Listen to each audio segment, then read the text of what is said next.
Text behind videos కానీ లేకపోతే images కానీ ఎలా పెట్టాలో ఈ వీడియోలో చూద్దాం. దానికోసం అయితే నేను ప్రీమియర్ ప్రో సాఫ్ట్వేర్ని అయితే ఓపెన్ చేశాను. ఓపెన్ చేసిన తర్వాత ఇక్కడ మనకి ఇంపోర్ట్ మీడియా అని కనబడుతుంది కదా, దీని మీద డబుల్ క్లిక్ చేయండి. తర్వాత డౌన్లోడ్స్లోకి వెళ్ళాను, ఎందుకంటే ఇప్పుడు నేను ఫుటేజ్ డౌన్లోడ్ చేసేసుకున్నాను. సో డౌన్లోడ్ చేసేసుకున్నాక ఓపెన్ చేసిన తర్వాత దీన్ని టైమ్ లైన్లోకి డ్రాగ్ చేసుకున్నాను.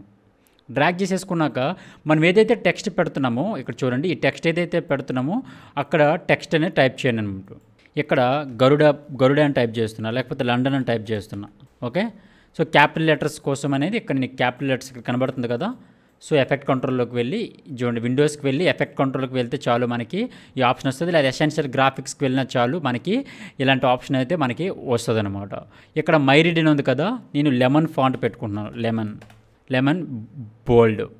ఓకే, పెట్టిన తర్వాత దీని సైజ్ ఇంక్రీజ్ చేస్తున్నాను. సో దీన్ని మిడిల్లో తీసుకురావడం కోసం ఇక్కడ చూడండి, మనకి ఇక్కడ మల్టిపుల్ ఆప్షన్స్ ఉన్నాయి కదా. సో ఇక్కడ చూడండి, మిడిల్లోకి తీసుకొచ్చుకున్నా. ఇప్పుడు మనకైతే ఫాంట్ అనేది ఎగ్జాక్ట్గా మనకి మిడిల్లోకి వచ్చేసింది. ఇప్పుడు దీన్ని ఎంతవరకు పెట్టుకోవాలంటే కరెక్ట్గా ఫుల్ లెంత్, ఈ వీడియో మొత్తం సరిపోయేటట్టుగా ఫుల్ లెంత్ పెట్టుకున్నాను నేను. వీడియో మీద టెక్స్ట్ అనే దాన్ని మనం టైప్ చేసేసుకున్నాక విండోస్కి వెళ్ళండి, ఎఫెక్ట్స్కి వెళ్ళండి.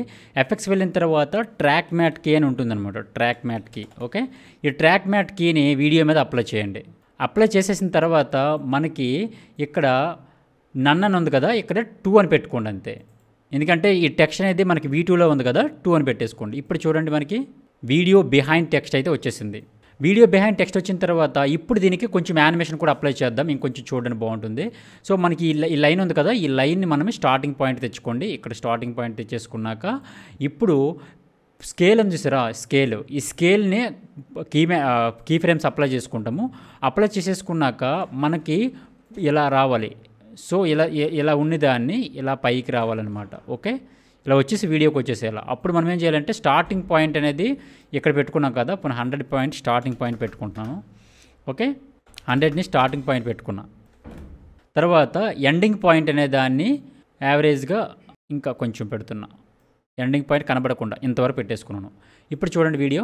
ఓకే, సో ఇంకా ఫాస్ట్గా రావాలి అనుకుంటే కొంచెం దగ్గరికి డ్రాగ్ చేయండి, ఇలా మనకి వీడియో అనేది ఓపెన్ అవుతుంది. ఓకే, సో ఇలా ఫైనల్గా మనకి ఇంట్రో వీడియోస్ కానీ లేకపోతే ట్రావెల్ వీడియోస్ కానీ వీటన్నిటికి కూడా మనం ఇలా యూజ్ చేసుకోవచ్చు. ఈ ట్యూటోరియల్లో యూజ్ చేసిన వీడియోని అయితే నీకు కింద డిస్క్రిప్షన్లో లింక్ ఇస్తాను, అక్కడి నుంచి మీరు డౌన్లోడ్ చేసుకోండి. మీకు ఎలాంటి వీడియోస్ కావాలి కింద కామెంట్ రూపంలో తెలియజేయండి. And do subscribe and follow on Garuda pro Telugu.